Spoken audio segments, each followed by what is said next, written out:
Hi, this is Dr. Richard Ruling, here to welcome you to the Total Health Channel.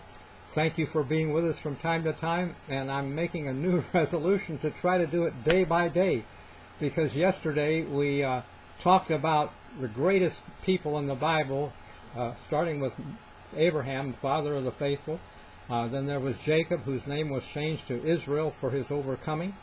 And there was Moses, perhaps the greatest personage of Old Testament, and David, best loved king of Israel, and Peter, the disciple that some Catholic people think God established his church on Peter, but really it was Peter's confession that you are the Son of God.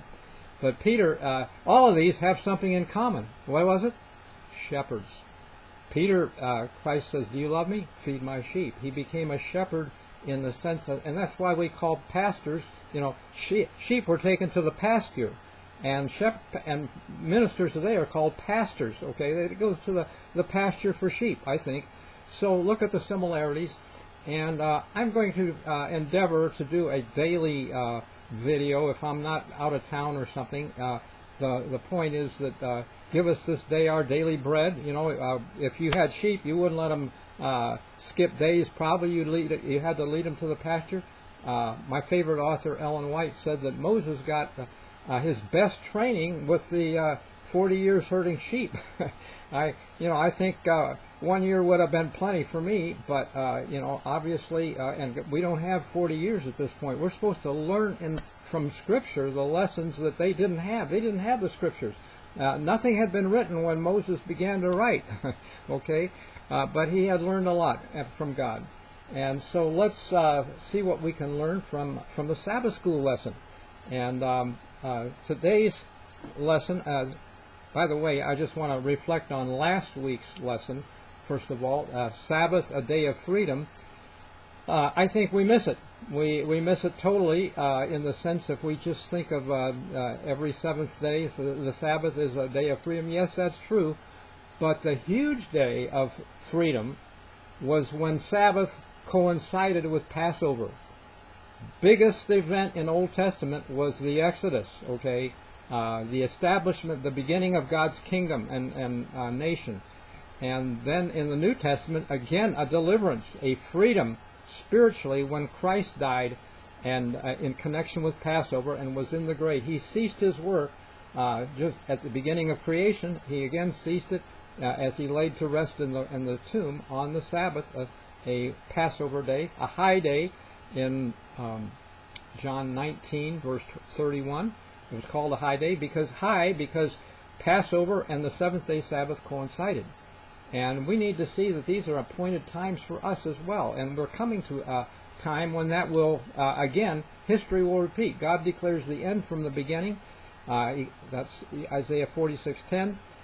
Another favorite verse of mine is Ecclesiastes 3:15 in the New English Bible. It says, what is has been already, what is to come has been already, and God summons each event back in its turn. And we're coming back to a turn of events that is going to surprise a lot of people. Somehow Adventists are blind. They just think Sunday's next, Sunday's next. I heard that at a church 30 years ago. No, Sunday is not next. Okay, it is coming, but it's not next. Time of judgment. First angel's message is impending. And I want to look at the Sabbath School lesson, which calls our attention to Psalm 9. And before I get there, though, the Reflections on the Psalms by C.S. Lewis, he says that thousands of people have been stripped of all they possess, and they're not afraid of judgment. They know that God is on their side, if only they could be heard. When God comes to judge, at last it will be so. Well, at last it will be seen, but at first it won't be seen, I don't think. It'll just look like huge calamity. But the events that are impending will drive people either toward God or away from Him. If your concept is good, He's a loving God, He can provide for our needs, He's been faithful, we run toward God, and we want to know His plan. And the wicked are going to run from God. They want to do their own thing, and they think this is crazy. And one of the biggest examples of this is the Exodus, when Pharaoh, Moses showed up in the court, and he had this rod and threw it down and became a snake. And then the magicians did theirs, and they became snakes. But Pharaoh should have had a clue when Moses' snake ate up the others, okay, that God was bigger than theirs. And, of course, the different plagues with the Nile, source of their economy, turning to blood, and lots of things happened, and even the firstborn. But, you know, I didn't... I went to the theater to see some movies when I was a kid with my dad, but then quit, and I never went to a theater to see the Ten Commandments, but it was on TV a few times, and one of the key hurrahs in the movie was that when Pharaoh's army had been destroyed in the Red Sea, and Pharaoh got the news, he said, their God is God. And yes, I think that it will be seen finally. The sooner we can realize that, the better. And just that chapter, by the way, this whole lesson for this week is titled Mercy and Justice in the Psalms and Proverbs. Well, last week we missed it, I think, when we failed to see that the Sabbath, the Day of Freedom, was also on the annual Sabbath, Passover.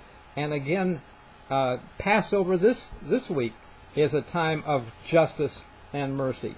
God came with justice to Egypt. He says, I will execute judgment. That was Exodus 12, verse 12. And mercy for those that wanted to get out and wanted freedom. And he took them and made a covenant with them. They became his kingdom.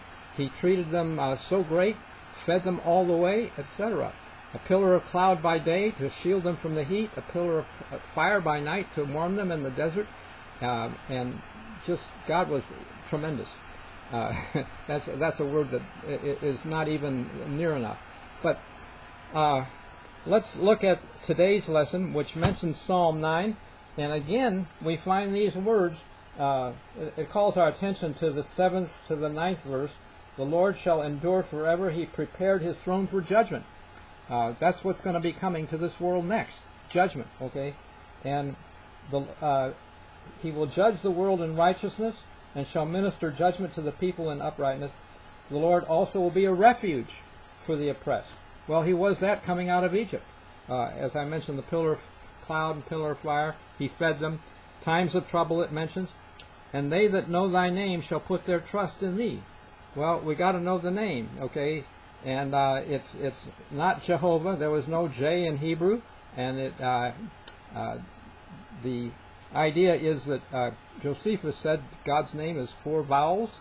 You might like to go to a website where all this is explained. I don't want to deviate into a lot right now, but vowels are the music and melody of a word, and God gives us his name in terms of those vowels so we can even talk. If we didn't have vowels, it'd be a very dull, minimal language. We won't be able to say very much with b, d, k, m, l, b, l. You know, it's just so glad that hallelujah, international word meaning praise to God in every language, has the vowels.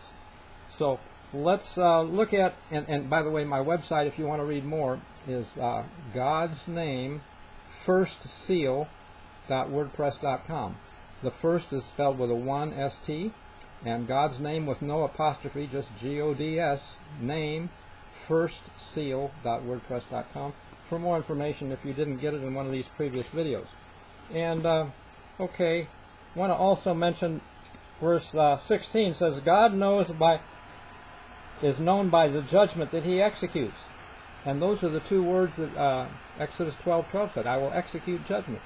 So we're looking forward to that. And verse 19 says, Arise, O Lord, let not man prevail, let the heathen be judged. Well, that word arise should get our attention from Isaiah 2, verse 21. God will arise and shake terribly the earth, okay? And yes, an earthquake will initiate that end time period, I believe. Ellen White refers to a sudden unlooked-for calamity, and that's a link also with the midnight cry, a cry at midnight. Well, that happened in Egypt when God executed judgment, okay? So all these things tie together a lot. And Paul ties them together in 1 Thessalonians 5, verse 2 and 3. The day of the Lord comes as a thief, suddenly, with sudden destruction. When they're saying peace and safety, it comes as travail on a woman with child. And that happened also in Egypt. Egypt travailed with God's firstborn. He says, Israel is my firstborn. That's in Exodus 4, verse 22. So need to integrate these scriptures and put them together and see how they all fit. And, well, that's probably enough for our daily manna for today to chew on. And please, if you know, we're all sheep in one sense, and looking to God for being fed from His Word. But let's turn around and be the shepherds and pass it on. Share it with someone else. If we need to develop like a grapevine, channels of communication, so that if we get something, we can pass it on well to others. And we've all made mistakes and blown it, and even sometimes our own families don't get it. They're not hearing us. But time will turn some of those things around if we're smart and wise.